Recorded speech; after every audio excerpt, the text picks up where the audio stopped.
There exists a kind of architecture that needs no bells, no congregation. Its mere presence commands reverence.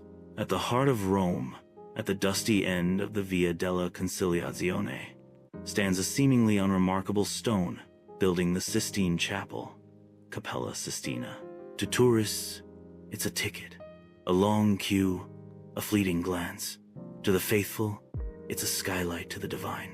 But to one artist, it was once a battlefield, a silent war. No trumpets, no swords, only brushes, lime, wet plaster, and a conflict unspeakable between man and God. In the year 1508, a sculptor was forced to step into this doctrine-filled chapel. He had no desire to be a painter. In fact, he despised the very word painting. His name was Michelangelo Buonarroti. He once said, "True art is not about obedience, it is about revealing truth." But in those days, to say such a thing made you either a madman or a heretic. Michelangelo was neither, nor did he wish to become a martyr. So he chose a third path, to hide the truth within the sacred. We know this painting too well, so well, that we believe we've seen every detail. But what if we told you, this is not a painting about God giving life to mankind, but rather a whispered rebellion, an artist's quiet scream, hurled against power, faith, and the very institution that commissioned him? Would you then lift your gaze again to re-examine that ceiling you thought belonged to heaven? For over 5 centuries, the Sistine Chapel has stood as a symbol of divine authority.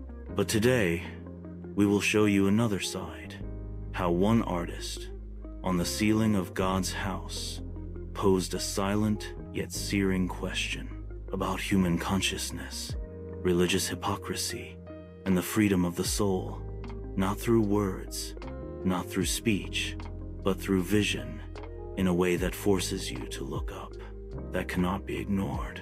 What he left behind were not colors but codes, not saints but symbols, not obedience but a man, standing behind God, awakening the eyes of mankind. The story doesn't begin on the ceiling of the Sistine Chapel. It begins with a collision between the ambition of a pope and the conviction of an artist. In the spring of 1505, Pope Julius I, known as the Warrior Pope, sent word to Florence. He wasn't inviting Michelangelo to paint. He summoned him to design a tomb zone, a monument of unprecedented scale. Michelangelo was thrilled. For 8 months, he immersed himself in sculptural design, envisioning a sacred architectural structure surrounded by 72 statues, each one a meditation on power, mortality, and the quest for eternity. But when he returned to Rome with his designs, he wasn't met with fanfare, but with silence, delays, frozen funds. The Pope had shifted focus to the reconstruction of St. Peter's Basilica, redirecting money toward its architecture, and commissioning Raphael to decorate the papal chambers. And Michelangelo? He was bench temporarily discarded, even accused of misusing materials, and eventually left Rome in frustration. Overnight, this sculptural genius had become a pawn in political maneuvering. "I will carve not one more inch of marble for them," he declared. "They do not summon art, they summon puppets." But in 1508, an unexpected command brought him back to Rome, not to build a tomb, but to paint the ceiling of the Sistine Chapel. To him, it was more than a change of medium. It was humiliation. Sculpture was eternal. Fresco painting was compromise, especially the fresco secco method, which came with brutal constraints. One had to paint before the plaster dried. A single error could destroy an entire scene, and he, Michelangelo, had never painted a fresco in his life. So why was he chosen? Some say the Pope intended to humble this rebellious sculptor. Others believe it was a political move within the church to pull Michelangelo away from sculpture, lest his fame grow too great. And then there's another possibility. The Pope didn't care what Michelangelo painted, as long as it was grand, overwhelming, and capable of stunning pilgrims into submission and faith. And so, he began, a solitary undertaking, 4 years of labor, carried out almost entirely alone. Each day, he painted for hours, neck craned toward the heavens, paint dripping into his eyes, his spine contorted and inflamed. The scaffolding had to be dismantled and rebuilt constantly. Each section of plaster had to be completed in a single pass. Any hesitation, any flaw, would mean starting over. Worse, still, he wasn't free to create. The church demanded that the ceiling follow the book of Genesis, God's creation of the world, in 6 days of sky and earth, plants and beasts, mankind in order. But Michelangelo's brush began to stray. God's face grew stern, not benevolent.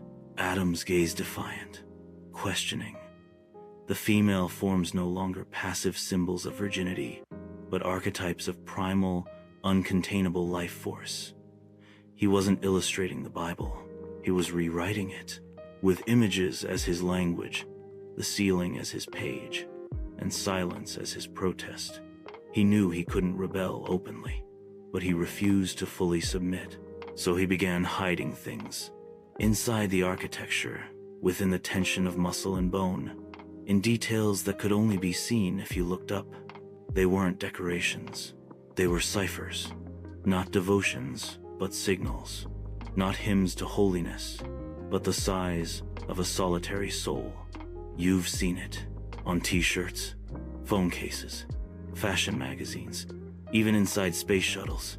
God and Adam, fingertips nearly touching, an eternal moment, suspended in a 1 millimeter gap. But if this image is a conversation, then who is giving? Who is receiving? Who reaches out? Who waits? Look again at Adam. He doesn't strive toward God. His eyes drift, his body languid, not like one newly formed and eager for life, but like someone already alive, already aware, and perhaps choosing whether or not to respond. This is not the posture of reverent acceptance. It is evaluation, observation, even doubt. Now, look at God, his form wrapped in a pink shroud, billowing like an inflated organ. His right arm extends powerfully toward Adam, while his left curls protectively around a female figure. Some say she is the soul of Eve. Others claim she symbolizes divine wisdom. But in 1990, American neurologist Dr. Frank Meshberger proposed a radical interpretation. In a paper published in the Journal of the American Medical Association, he revealed that the shape, folds, and nerve clusters of the pink drapery perfectly matched the sagittal cross-section of the human brain. In other words, this painting, long thought to depict God bestowing life, may actually conceal a subversive message. God is not an external being. He is a projection of the human mind. This theory sent shockwaves through the art world. But if you knew Michelangelo's background, it wouldn't surprise you. As a young man, he was obsessed with anatomy. He secretly dissected corpses in Florentine hospitals, not to paint more accurately, but to understand what it means to be human. And the answer he seemed to arrive at was this: God is not a being who grants meaning from above. God is a symbol constructed by human consciousness. And he didn't write that theory in a book. He painted it on the most sacred ceiling of the Catholic Church. That 1 millimeter gap between fingers, it wasn't unfinished. It was intentional non-contact. As if Michelangelo were whispering, divinity is not an external light shining down. It is a projection of the human mind still waiting to fully awaken. And the analysis goes deeper. The figures of God and his entourage together form the outline of a brain and spinal cord like a divine nervous system. Adam's pose mirrors medical diagrams of sciatic nerve reflexes. The cluster of angels in Let There Be Light precisely map the shape of a human heart in cross-section. These are not coincidences. Michelangelo merged his knowledge of anatomy, philosophy, and symbolism into the ceiling as if whispering to every viewer, "You gaze up at God, but what you're really looking at is your own mind." So what did he truly see? Was it God, Adam, or something deeper in unnamed essence of consciousness? To Pope Julius II, Michelangelo was merely a tool, unruly, proud, but irreplaceable. And Michelangelo, he had known from the beginning, to serve God was, in truth, to serve power. He didn't choose the subject, he didn't choose the style, he didn't even choose his freedom.